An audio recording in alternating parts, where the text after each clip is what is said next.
Thanks, Lisa. Michael, Liebrich at the back. Michael Liebrich, Bloomberg New Energy Finance. First of all, let me welcome this commission and the work that you're going to do. I think it's going to be very important. We have a lot of information on some of the areas you'll no doubt cover, energy efficiency and the cost of clean solutions, where it's clear that the debate has not kept up with the reality that the costs of these solutions has come down to the point that they make economic sense. So I think that a big piece of work, high profile, that sends that message that the economics of a lot of these solutions is already in place, that'll be very welcome. And a lot of business people will sit up and listen because they have not kept up with the cost progressions. My question would be whether you're also intending, and I know this is also work in progress, but whether you're intending to cover two areas I think would be very useful to shine a light on. And one is, what happens to global patterns of trade in a climate resilient world economy? Because there's a big change in, obviously, fossil fuel trade, but also in manufactured goods. And that threatens winners and losers. And I think we need to look at that in detail, perhaps, as part of this. The second area I would ask whether you're looking at is whether you're addressing the concerns very often of treasuries about where does the tax come from in this new climate resilient economy. Because very often what we find is everybody's enthusiastic except the treasuries, who are threatened by the cost and the potential fiscal restructuring that this implies. So I think that would be a great area for work, and I wonder whether you have already considered trade and the fiscal structure. Thank you very much, Michael. And we accept your offer for all this wonderful data. Most people have to pay to Michael to get this data, and he's going to give it to us for free. So that is absolutely great. We are also, very profitable. let me make a general point. I mean, your kind offer to engage with us is really appreciated.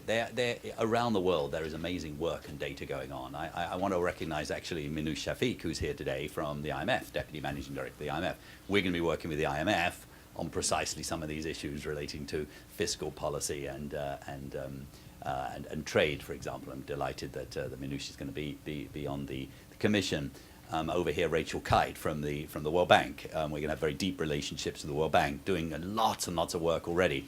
So I think it's terribly important to recognize that out there already there's a massive amount of work going on, and this is going to sort of benefit hugely from such partnerships. On the two specific questions, I think the tax issue is really important and is sometimes misunderstood. Having a carbon tax in Sweden of $150 per ton has helped us introducing new economy, and I think no one is questioning the stability of the Swedish economy. So, Jeremy. So, Michael, there are a whole set of questions, right, out there over the course of the next year, and trade questions and tax questions will certainly figure in what we do. I mean, on the trade piece, and I think this again is a general point, there are many things that are driving trade over the next 25, 30 years. And the transition to the low carbon economy will be one of those. But what we need to do is in a sense to put it in context.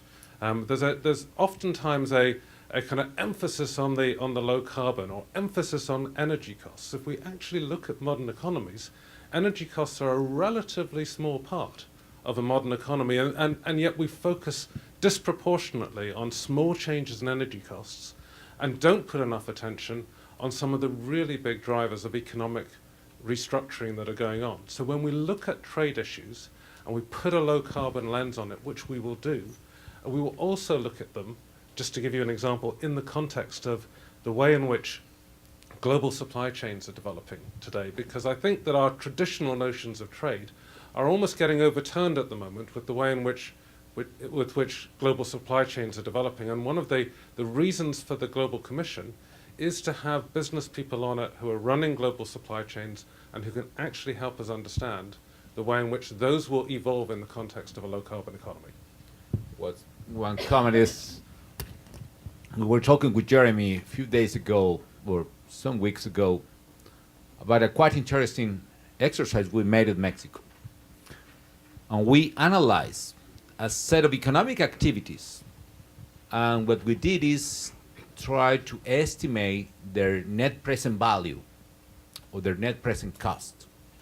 for government and business sector. And what we realize is there are a lot of activities which actually don't imply an economic cost. Actually, those provide economic profits and benefits. So I can imagine that it's going to be a very tough debate, but if we are able to present to the world all those activities in which not only don't imply economic costs for governments or companies, but also imply benefits, profits, and market opportunity for companies, I think we will be a very bold step ahead. So one idea is we need to analyze where are those opportunities. Second, I figured out that the report could provide clear information to the market. The more information we could provide, the better for the performance of the market themselves. And yes, there could be huge analysis about alternatives in order to finance all those activities that actually imply an economic cost, but are good for the effort.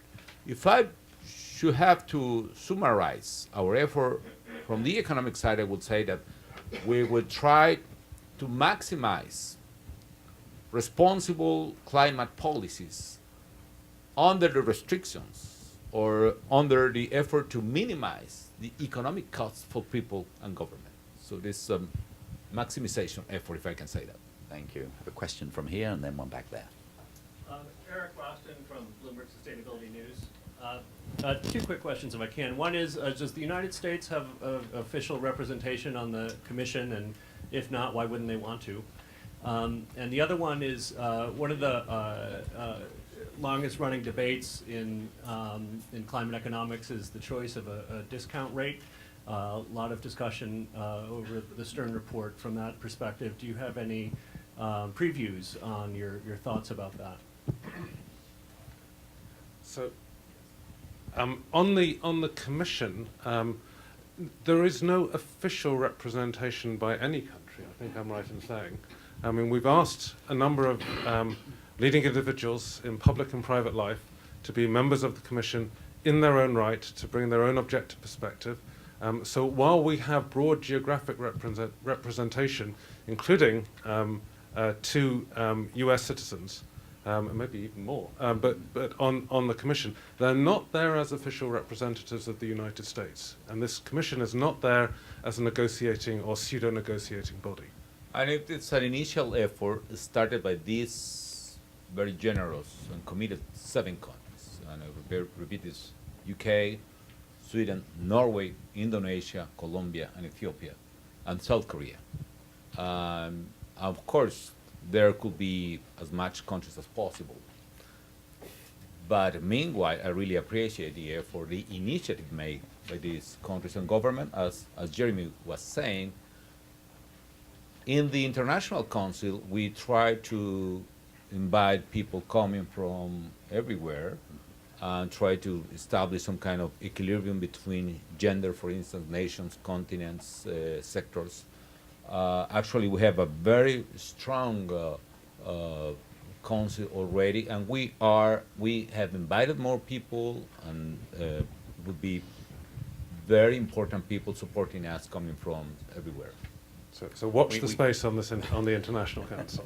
We've had lots of discussions with the U.S. administration, and they're hugely encouraging in terms of the interaction. And we did feel for the United States, for the Commission, some of the leading private players would be great. Some of them you may know, Eric. Dan Doctoroff is who's CEO of Bloomberg, was deputy mayor here, who introduced, together with Mayor Bloomberg, the Plan NYC, which is transforming this city. And a very important module, by the way, of this will be cities, for example. So so that's great. Chad Holliday is also on the commission. Everyone is familiar. He's chair of Bank of America. Used to be CEO of DuPont. Brings that manufacturing heavy industry together with finance. Very, very, very valuable. Question back here. Sorry, Andrew, I think I need to also answer just very quickly the discount rate. Oh yes. Because it has been such a, we almost walked around it, but not quite. So right now we haven't formed if you will, the Commission's view on the right discount rate. My hypothesis walking into this is that we will run our economics with a range of discount rates. Right? I don't think there is a single discount rate that everybody will agree to. So we'll look at a range of them and we'll see what the implications of moving the discount rate up and down look like. The more we're in territory which is about, as President Calderon has said, the economic gains, where we're looking at energy efficiency, innovation, the kind of market-driven investments that move us, if you will, to a profitable low-carbon economy. The discount rate debate doesn't disappear, but it does shift. So we're really looking, and we're not going to be naive about the where there are, if you will, real trade-offs, but we are going to put a real emphasis and highlight, and I think Minister Eck made this point right at the start, on where there are win-wins between the economic agenda and the climate agenda.